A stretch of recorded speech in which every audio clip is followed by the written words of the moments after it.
Good morning, everyone, and thank you for joining today's webinar. This is a Social Determinants of Health webinar. We want to thank you for being here with us this morning. We know people are getting on, and so we'll give everyone a minute to join. With that, I wanted to remind you that we are recording today's webinar, and we will be posting this recording on the ABIN website. Staying on today's call gives us permission. Staying on to today's call gives us your permission to record you and to post this to the ABIN webinar. So with that, we are so excited today to have two phenomenal guests who are going to be talking about social determinants of health. We have Melly, and excuse me, Millie, if I mispronounce your last name, Millie Boney and Tina George. And we would like to welcome you all. We're so excited you're here. Both of them bring such a great amount of knowledge and experience in this area. Millie currently works at the University of Arkansas for Medical Sciences as the Director of the Strategic Management and serves as the Arkansas Rural Health Partnerships Chief Executive Officer. Millie has 18 years of experience in community and organizational networking, grant writing, and program development and implementation. Millie created the Arkansas Rural Health Partnership Organization in 2008, which began with 5 critical access hospitals, and now that has grown to 12 member hospitals across the South Arkansas region. Ms. Boney has a reputation in the state of Arkansas and throughout the country as an ambassador for rural health. She has also been recognized nationally for the work that she has been doing in the rural health space. She has led the Arkansas Rural Health Partnership, for the past 12 years. And over that time, she's been recognized numerous times for her outstanding work.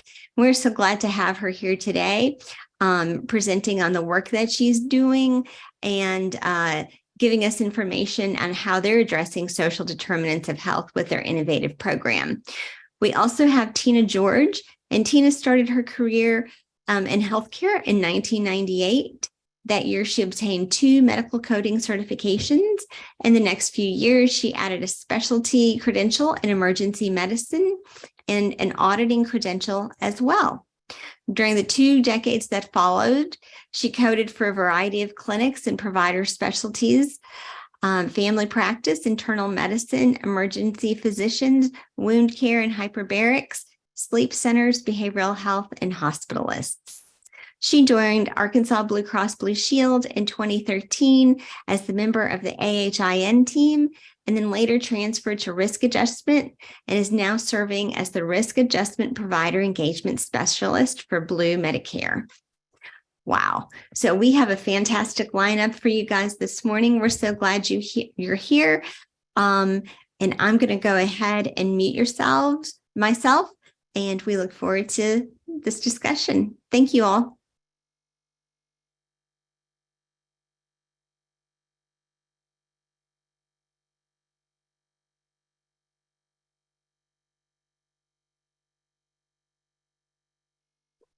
With that, I'm going to turn it over to Millie and Tina.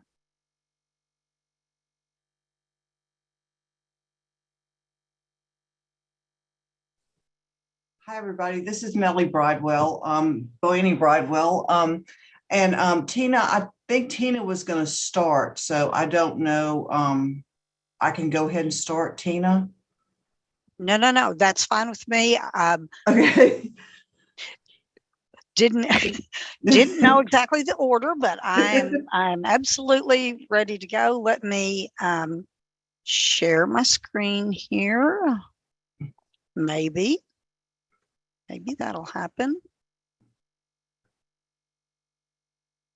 Or maybe it won't, folks. Hang on, let me see. I can see everything I want to tell you. We understand, Tina. It looks great from this side, everybody. Let's see. Why can I not? Here we go. Here we go. Here we go. It's all in the right buttons.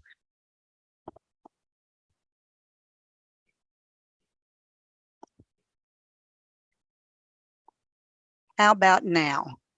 We Yes. see it perfectly. Thanks, Mike, or Adam, you were a little bit slow on the uptake there, but never mind. Okay, so I'm a little bit intimidated by the introductions, but I'm going to charge on through here. As advertised, I am Tina George. I am with Arkansas Blue Cross Blue Shield. And I'm going to talk about social determinants of health today. The caveat here is I'm really, the whole time I put this together, I was afraid because I didn't know everybody here in the group and what your past discussions have been like and all that. I don't want to insult anybody by going over stuff that you are all well aware of. So please feel free at any time to stop, ask questions, or kind of redirect the conversation. Won't hurt my feelings a bit. Okay, that being said, here we go. Okay, so I think everybody has been exposed to the actual definition, social determinants of health. It's all the conditions that impact a person from the time they're born, they live, they work, they grow, they age, all of that. It's the outside influences that impact their health outcomes. What we have figured out is that those impacts can have as much bearing on a patient as their actual medical or clinical needs. So we have to look at the whole person. And because risk adjustment is where I live now, that's the storyline that we use all the time. Tell the person's whole story in your documentation, in your charting, in your coding. And social determinants of health, we're finding out, play a bigger and bigger part in that all of the time.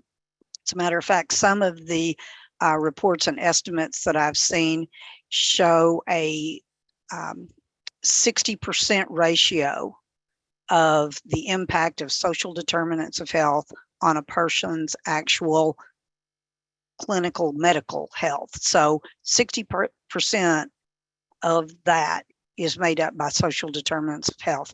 That's a huge number. All right. And social determinants of health are described in the International Classification of Disease 10th Revision Clinical Modification.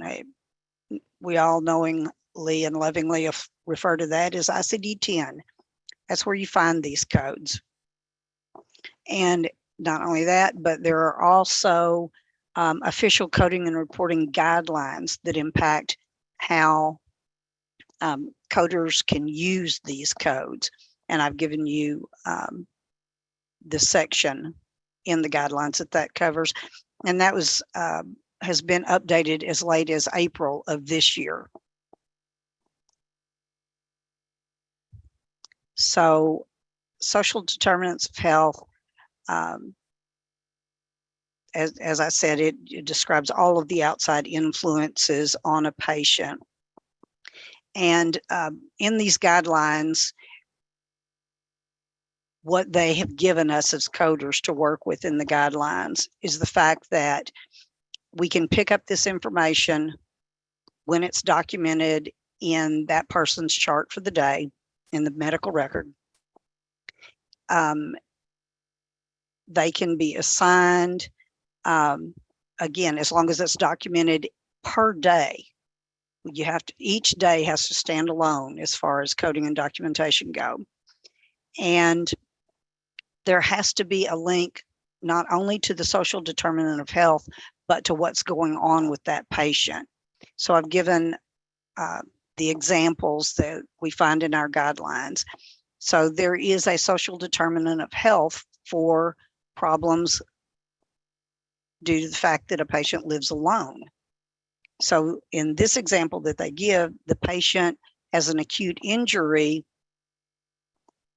which is going to be impacted by the fact that she lives alone. And when that's documented in the record, that's fine. Use your Z code for the social determinant of health, in this case, Z60.2. However, if the patient just happens to live alone and there isn't an issue, then you wouldn't code it, use the Z code. Point in fact, I live alone. You wouldn't code that on me unless I had some issue that was going to be impacted by the fact that I lived alone. And the next one, if a patient has food insecurities and that's documented in the record, by all means, code that. And same thing for homelessness. It just has to be documented in the record and have an impact on that patient. This documentation does not have to come from the physician or the provider that day. It can come from anyone involved in the patient's care at the clinic on that date of service. It can also be patient self-reported. You know, they can fill out the screening forms before they ever are brought back to a room. The key there is all of that information has to be assimilated into the record. The person doing the documentation for that record has to include all of it, no matter where the source is. And in addition to these guidelines, I also wanted to mention that there are also several American Hospital Association coding clinics that is also one of our sources of guidance as coders that confirm all of these different guidelines and how to use them.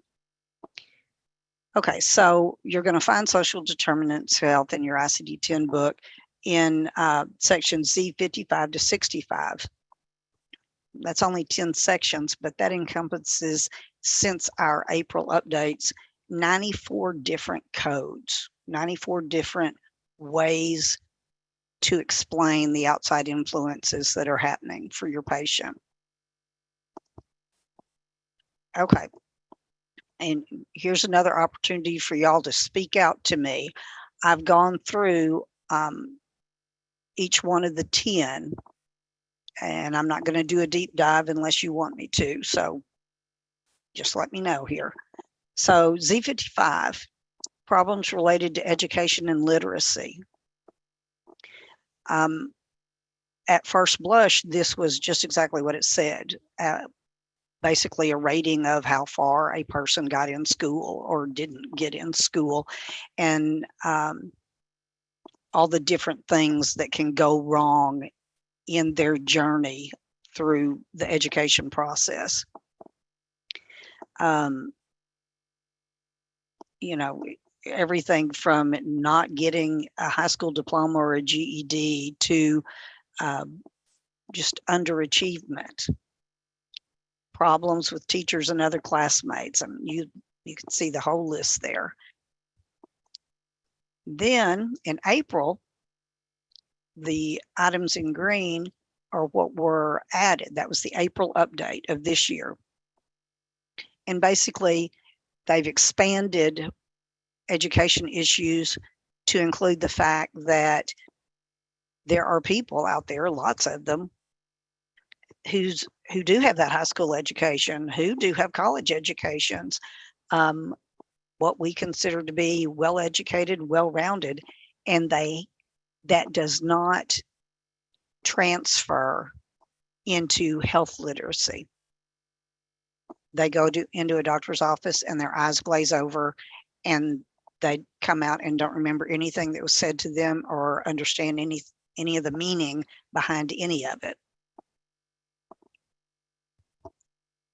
And the items in parentheses are kind of examples of what would fit into Z55-6. Understanding the information, understanding the medical instructions, or even just being able to fill out the forms. Sometimes every bit of that is overwhelming for a patient. Then the next section, Z56, are our employment or lack of employment issues. And again, that's from plain old unemployed to not getting along with your workers, sexual harassment, military deployment, a whole laundry list of things that can go wrong on the job.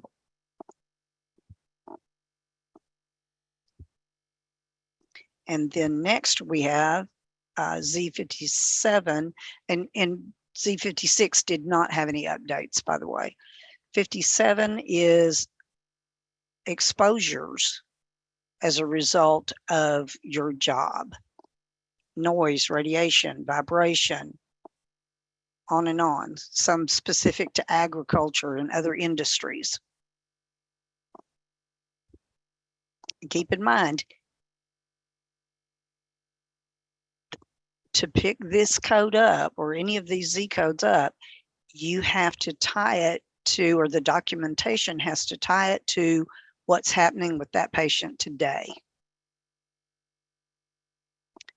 Next one is Z58, problems with physical environment.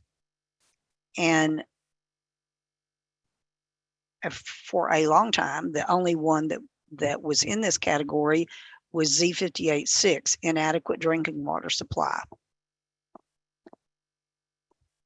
And we've had several of those in the news, whole towns with no water or no safe water. So this category was expanded in April. Basic services unavailable in physical environment. And this is all about the geographics of where a person lives. So, for instance, I live in the suburbs of Mayflower, and we're just now getting internet where I live. Not because I couldn't get it or didn't want it, but from a financial standpoint, but geographically, it was not available. So internet, telephone, utilities, all of those things unavailable. And then you have other problems. So if it doesn't fit in to the Z5881, you have another option there. Z59, and I'll tell you, this particular category has more choices than any of the others, and then some of them put together. It's just a huge category. Housing and economic circumstances. Homeless. And then it divides homelessness, sheltered homelessness, unsheltered. Then it goes into food insecurity and extreme poverty. It's on and on. And on. Here's the second page of that. Transportation, financial, material hardship.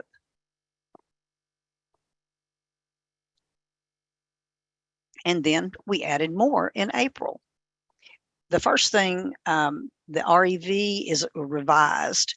Z59.1 was there, and it just said inadequate housing, and then kind of had descriptors under it. Lack of heating, small space, technical defects. All of that was included in Z59.1. So in April, they broke that out and made them different codes altogether. So there's unspecified inadequate housing. There is a lack of heat and air conditioning. And then your utilities. And then other, as defined as having pest infestations, a restriction of available space, technical defects in the home, and unsatisfactory surroundings. A great deal more specificity available for those codes.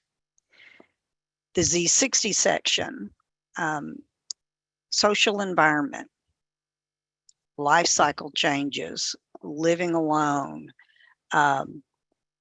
social exclusion, all of those things that impact you from a societal standpoint. And I'm going to back up here. The Z63, acculturation difficulty, migrant workers that don't adapt to a new culture, people that have immigrated into the country. That's who that's talking about. And Z60.4, social exclusion and rejection. They didn't add a code here, but they did add the social isolation descriptor to that particular one in April. Problems related to upbringing. Everything that can go wrong raising our children.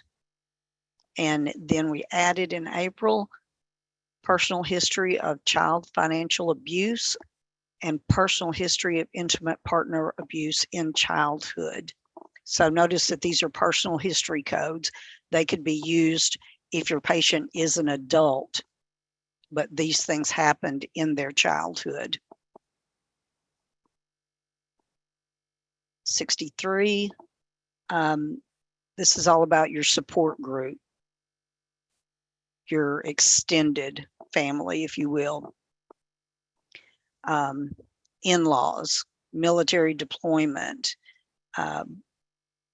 disappearance and death, separation and divorce. Some of those are very common. 63, family circumstance.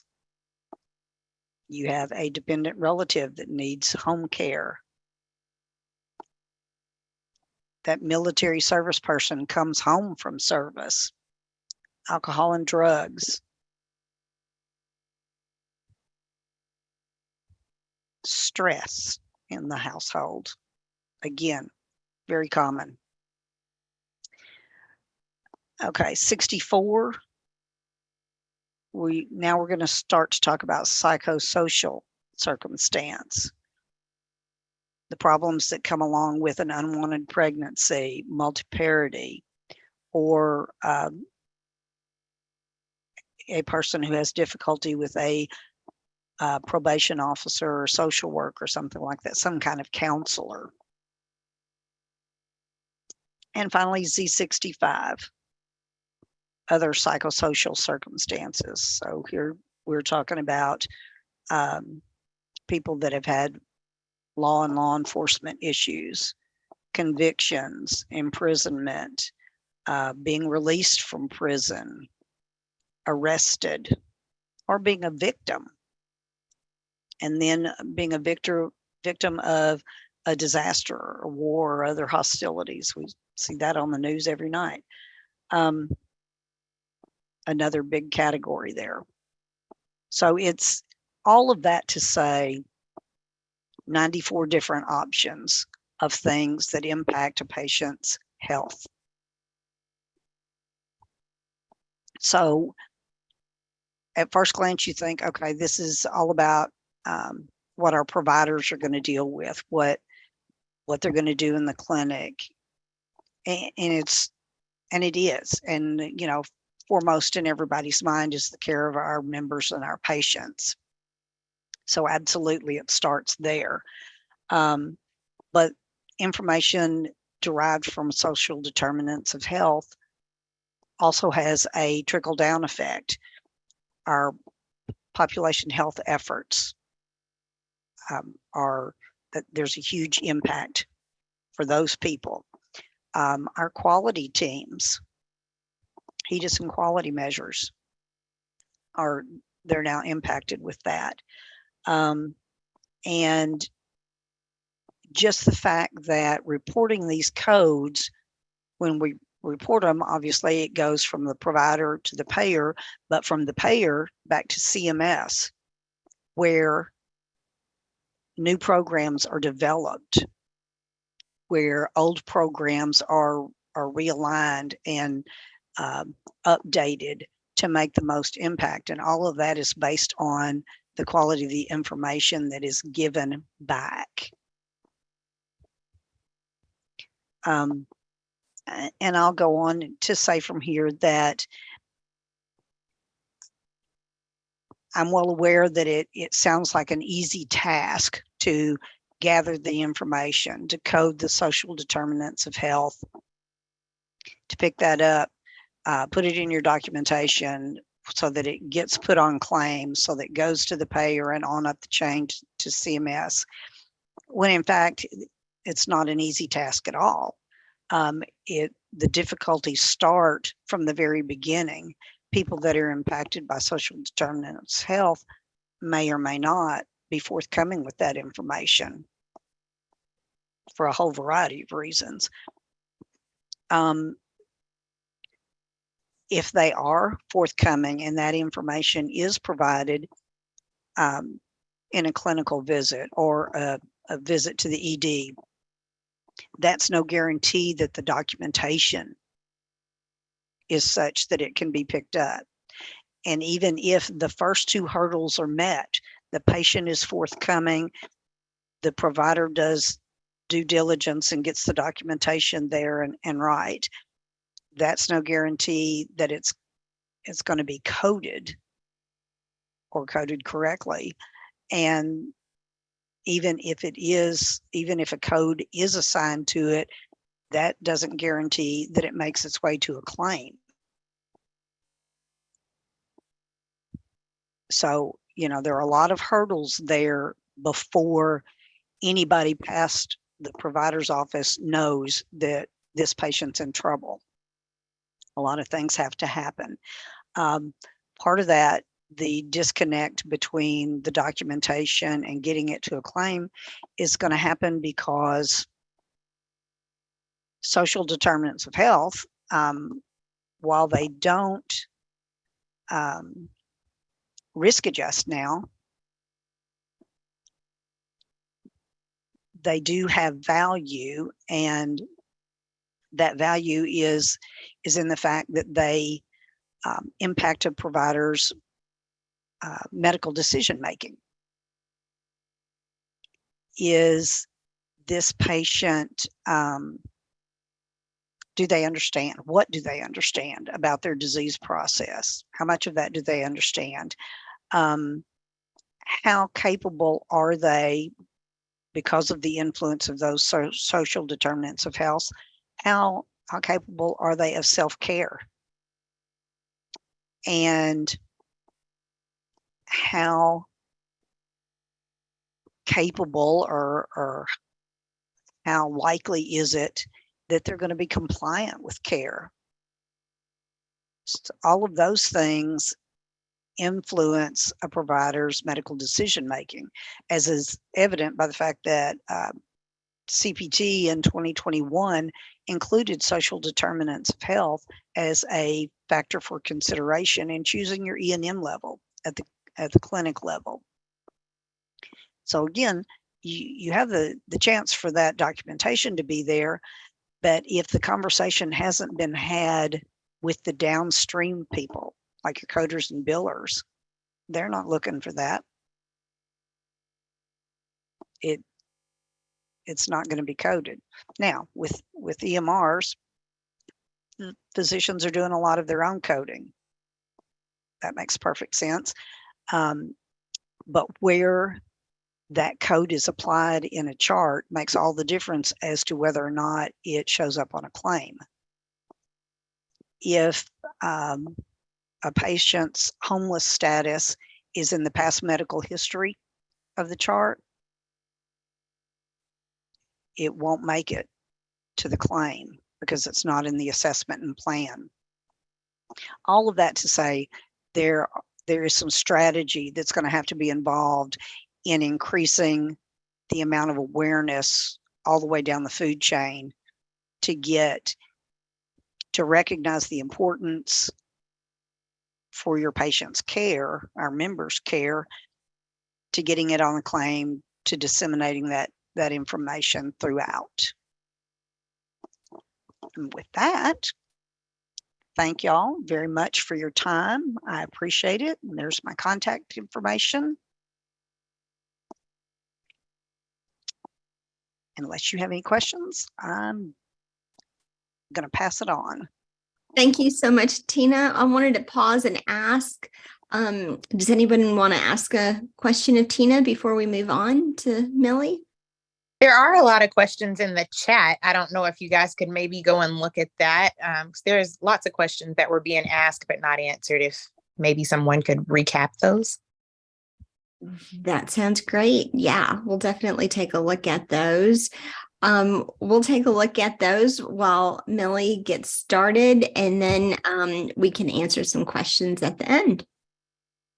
Kim, do you want me to answer in the chat? That would be great, Tina. Okay, I'll do that. Thank you.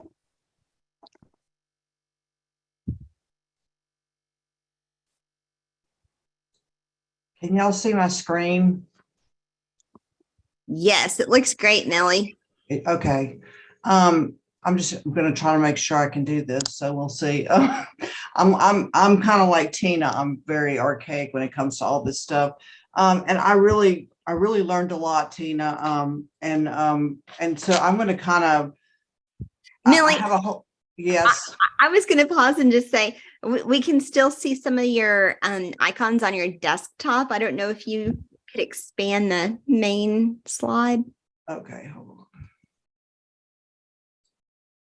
Let's see if I can do this. How's that? You probably also need to put it in Presenter mode. slide presentation, or it Um, won't advance. Maybe from beginning. okay. Okay. Does that work? Yes, we can see it now. Thank you. Okay.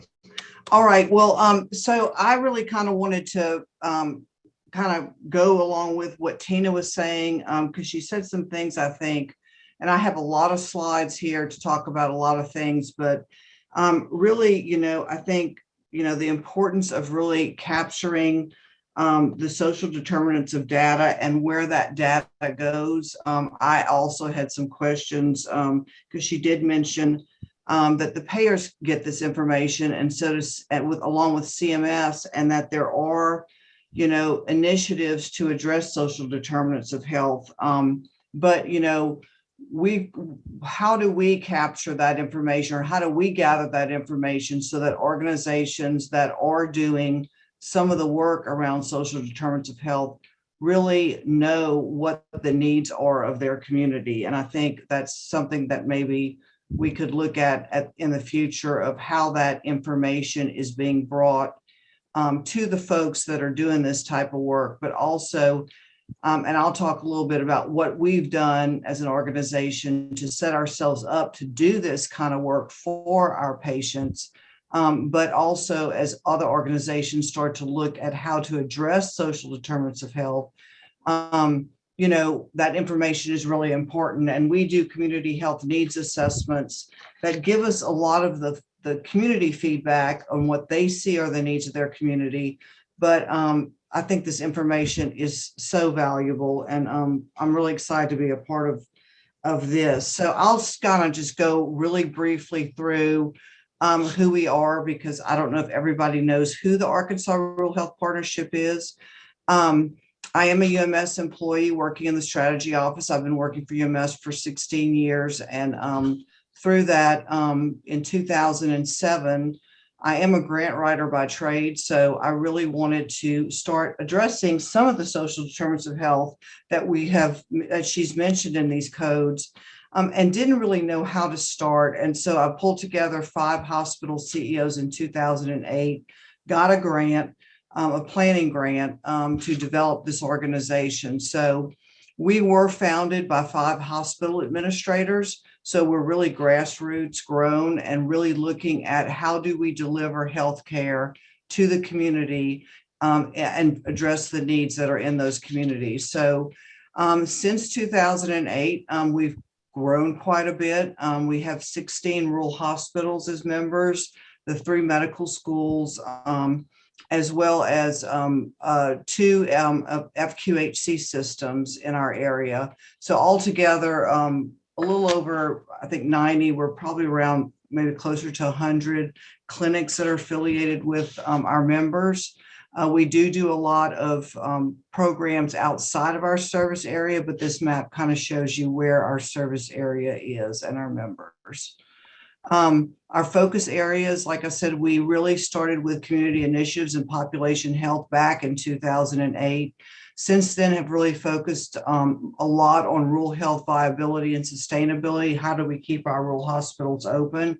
So we've done a lot of projects around swing bed, billing, helping them with billing and coding. And then, of course, healthcare provider training and education, getting that out. And I have notes here on, are they being trained on, on looking for these codes? So that's something that I will look at as far as helping my organizations with trying to do more training around that. And then, of course, like everybody else, struggling with the health workforce pipeline. And so looking at addressing that. So a lot of our projects are around that. So our focus, our main goal is really to develop viable, healthier communities out in rural. So social determinants is kind of like how we roll, I guess. So some of the things that we're doing, and we have been doing for quite some time through community health workers. And so to understand how, when you start talking about, because my topic is sustainability, and that's a very hard word when you start looking at addressing social determinants of health, because there's really no direct funding to help you do that.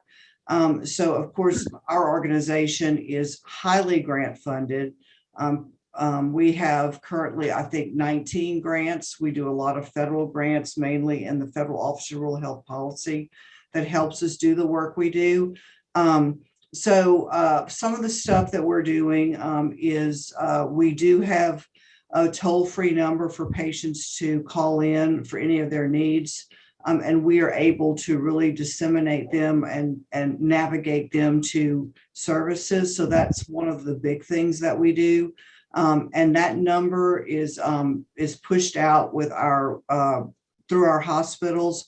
We do a lot with putting kind of flyers and information out into our clinics so that the patients are seeing what we're doing and how to access that. We also do a lot of community events, but some of the enrollment services we do housing and food assistance, insurance enrollment, helping with Medicare enrollment, and then also the works. And these are some of the numbers that we've done. These are just for this year.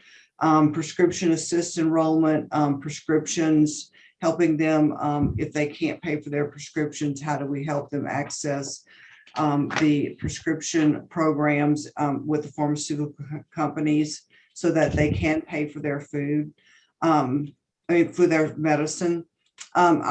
I'll talk a little bit more about the Good Food RX, because that is something that is a pilot project we're starting. And I think that is probably one of the best models of how communities can really look at addressing social determinants of health. And then, like I said before, we do a lot of navigation services. And then we also do, every year, we update an annual resource directory that is available on our website, but also can be accessed, with hard copies for all of our providers as well. And that we really focused a lot on mental and behavioral health recently. Just to talk a little bit, because I know you'll have a lot of questions for Tina. So I'm going to kind of go through mine, and then, if anyone has questions for me, feel free to reach out to me anytime. But I will talk a little bit about one project that we started this year here and it was in Lake Village, which is where our home office is. We built a food pharmacy. And so this is a pilot project. We did partner with Helena to provide some funding for them. Theirs is a grocery style food pharmacy. But what we did was, so in our office, we have community health workers that are doing enrollment services. And so they're really able to also identify patients that are in need, but we've partnered with our clinics. So we're basically working with the chronic care management program in our clinics, and we're letting them refer patients, and we're focusing on seniors with food insecurity. So, and with chronic disease, specifically diabetes and heart disease. So they're referring those patients through this type of screening that Tina talked about, social determinants of health screening, identifying those patients, and then onboarding those patients with a food program that delivers food to their home. So healthy food to their home. With this, they also provided nutritional health coaching. We are a satellite telehealth resource center. We have one in our office. So the patients are then given monitoring, telemonitoring devices that can also interact with the clinic and their database, so that the physician and the program can actually track those patients as they test themselves and weigh themselves, et cetera. So there's kind of a wraparound service there of those patients. We use community health workers to deliver the food. So they're going into the homes, also talking to them about other assistance programs that they might need. So that was one thing we were doing. And here are some pictures of that. We've got some pictures of the pharmacy here.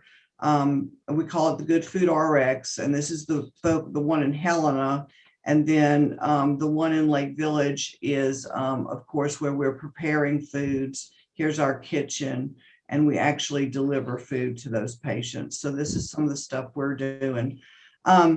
Really looking at telehealth as an opportunity to really get out to those patients. I think as we start addressing social determinants of health, and I say this because one of the things that is lacking, and I'm a rural health girl, so and I think that this really pertains really everywhere, is just the lack of data that we have, and the lack of knowledge of where are our gaps and what do we really need to be concentrating on.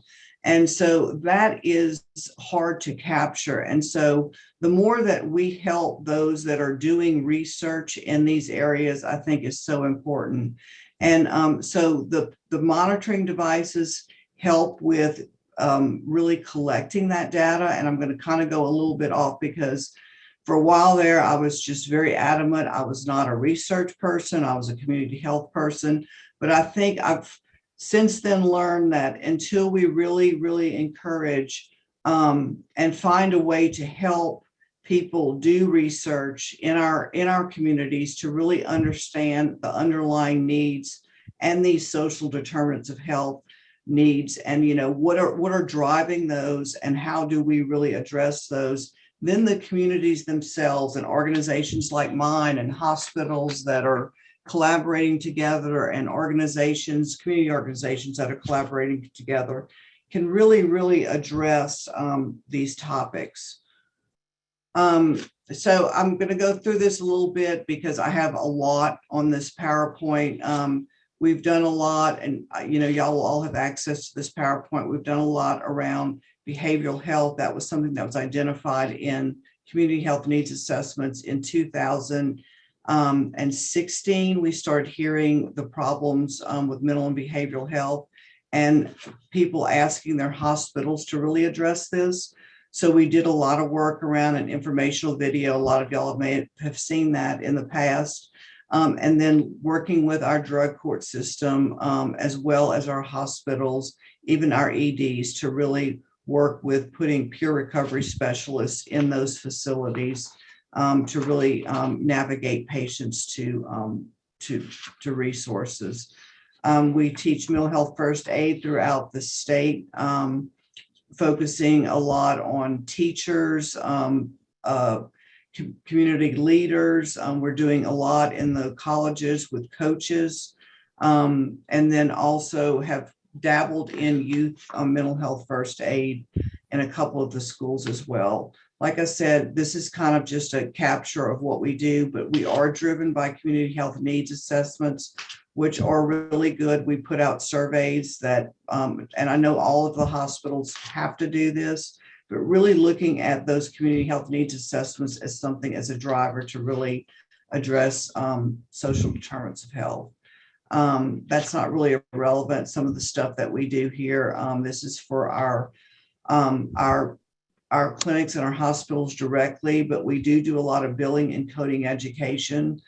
So as Tina was talking, I was kind of thinking in terms of really doing more work with that around social determinants of health for our healthcare workers. We do workforce. So that's like driving students, local students into the workforce, the healthcare workforce pipeline. So these are some of the things that we've done. We do have a rural residency training program. We also have a regional nursing collaborative. We're now up to 9 nursing schools with that. And of course, our hospitals and the CNOs sit and really try to figure out how can we, really build on increasing the ability to train nurses in the area. And then we do some preceptorships as well. Here's our mobile unit that goes out and does workforce. And like I said, this stuff is not really social determinants of health, so to speak, but it is bringing students into the pipeline and the workforce. These 2 opportunities specifically are scholarship programs. So these are leveraged on our mobile unit.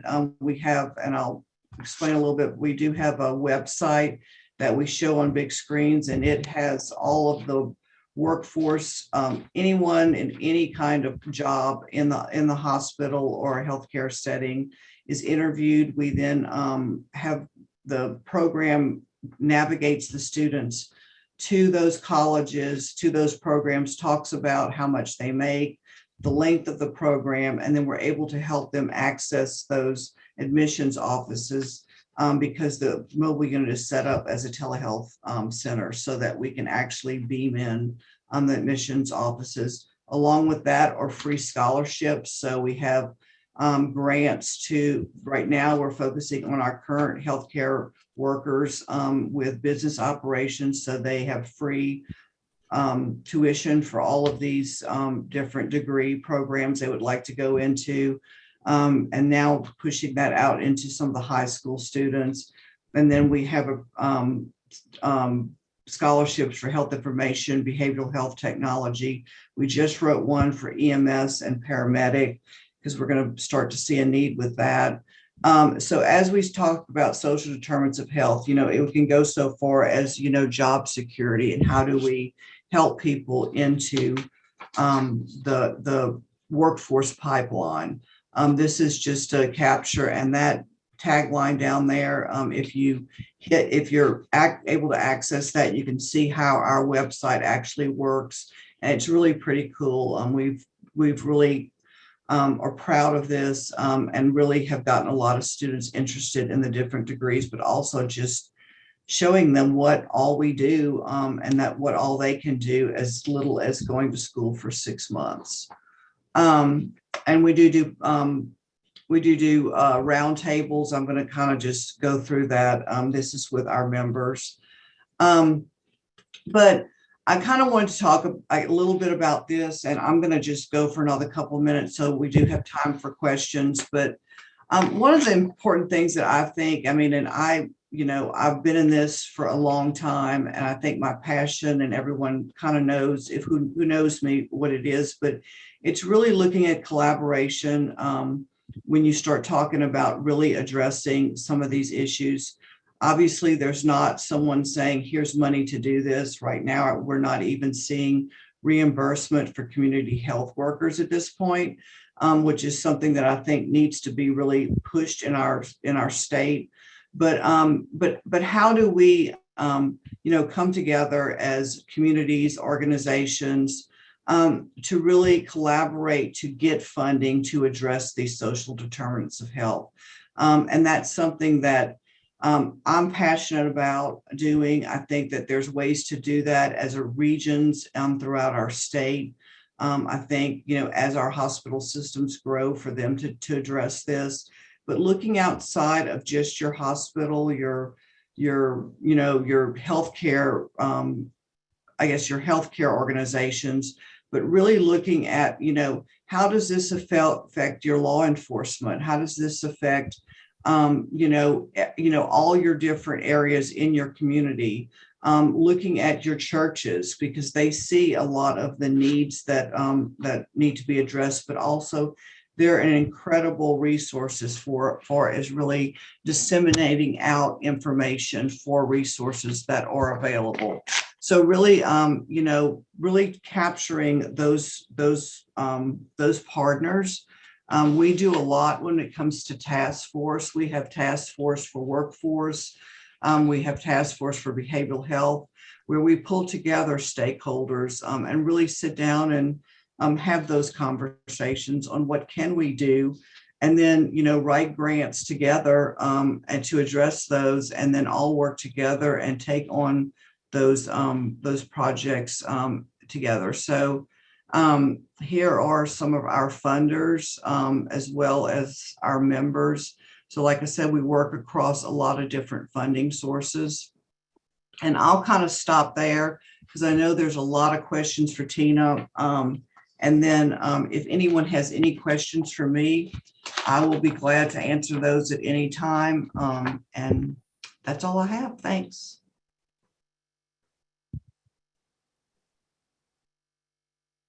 Thank you, Melly. You guys are doing some amazing work down there. So we've got a few minutes left. Just wanted to give everyone an opportunity to ask some questions, whether that's for Tina or for Melly, about any of the programming happening down there in the southern region that she's working in, or any coding issues. Questions?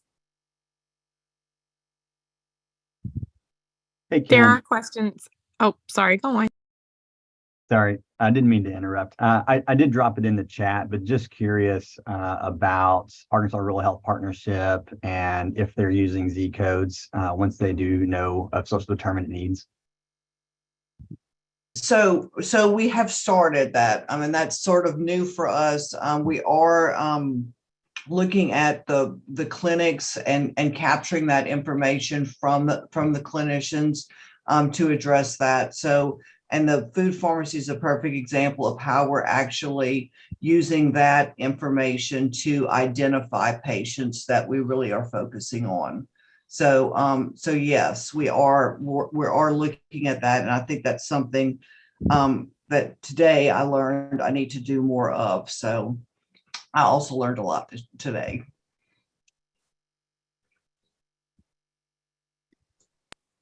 Hi, Millie. My question is, I know that you're in the Southeast region. My question would be the funding that you all have, or the things that you all have, that programs that you all have where you're partnering like with Helena and places of the sort. Are you guys interested or able to partner with community-based organizations in the Central Arkansas area, or the Northeast Arkansas areas that basically, for sure, the Northeast Arkansas areas that have the rural communities where this could be a great benefit for them as well? I did post that in the chat, so you might want to check some of those questions. There's definitely questions in there for you in the chat as well, but I just wanted to bring that to the forefront too. So we are an organization that kind of started in Southeast Arkansas. We definitely have had a lot of interest in growing our organization. So,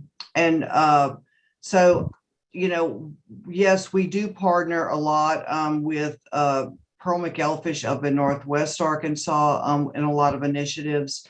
We do work in a lot in Pulaski. We partner with Blue Cross Blue Shield for mental health first aid. So we do that actually across the state. So some of our stuff is really going outside of, but we don't limit ourselves in partnerships. We're always open for that. And I will tell you that as my role at UMS for rural health, I'm not opposed to, because I do believe that regional collaboratives really can work together easier.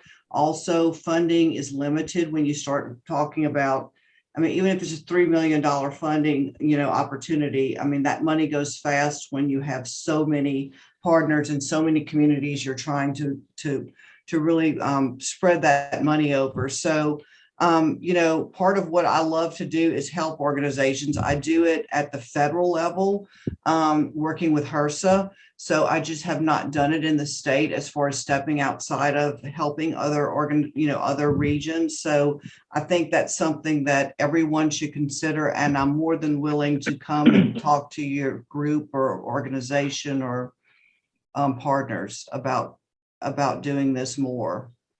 Because I think there's a lot of opportunities. Thank you so much. Would we, the best way to maybe contact you regarding that partnership be email, I'm guessing, or? Yes, if you just email me, and I will be glad to come to your organization, talk to y'all, or set something up.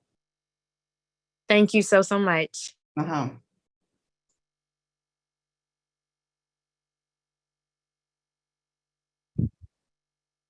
We're getting lots of comments in the chat about the amazing work you're doing, Melly. We've got a few minutes left. Any other questions that have not been answered? Kim, could I answer a question I see a couple of times in the chat? Absolutely. People are asking where I got the April updates from. And I don't know, everybody can use a different code book. The particular code book that I use is an Optum ICD-10 book, but any of the books have it. It's a website where you can get any updates, addendums, or corrections, like things that may have gotten misprinted. And you just go to that website and it will show you what was new as of April. I hope that made sense. And in my particular book, it's at the very front, close to the front cover. So, but I have used other brands of books before, so I know it's in all the books. And I would have thought that anybody that's on an EMR would have gotten an automated update in April, just like you do in October. So I hope that works for y'all. That's good to know. Do you have a specific website, or just that they should look for the new Optum date? Hang on. I happen to have my code book right in front of me, Kim. Let me see. That is if awesome. I can find that.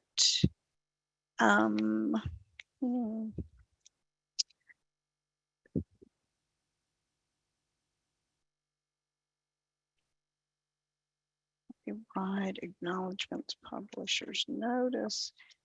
And of course, I'm not going to be able to find it.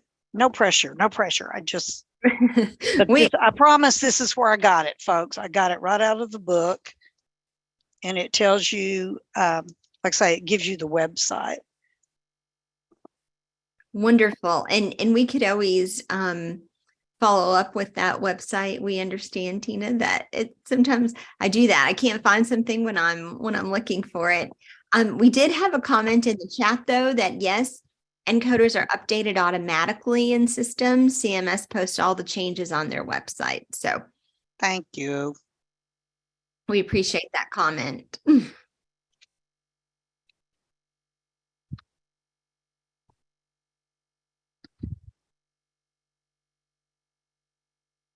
I wanted to say, someone asked about a grant for the Good Food RX. Yes, we did receive USDA funding for that.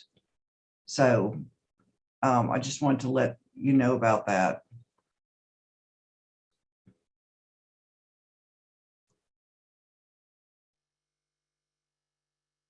Okay. And I'm more than happy to show to also, I'm one of those two. We talk about sustainability. That was my topic. So I do believe in sustainability. So once I write a grant and I complete that grant, I do believe in sharing that information. So I'm more than happy to, like I said, work with your organization to help you kind of replicate some of the stuff we're doing, and even as much as showing you like where that funding is available.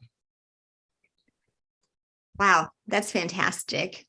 Thank you, Millie. And I want to just say thank you to everyone for being on the call with us this morning. This was fantastic information. We know social determinants is a huge piece of our health. There's more and more information that's coming out all the time on this. Coding is such a key piece of this, as well as looking at how do we all work together to really highlight the need for education and information on social determinants of health. We'll continue to look at doing that. We really want to thank you, Tina. Absolutely fantastic information. Millie, you're doing phenomenal work down there. And it was so wonderful to get a glimpse of the projects that you're doing. We look forward to seeing you next time, and I hope you all have a wonderful day. The recording will be on the ABIN website, so please check us out at www.abinnetwork.org, or the PowerPoints and recording.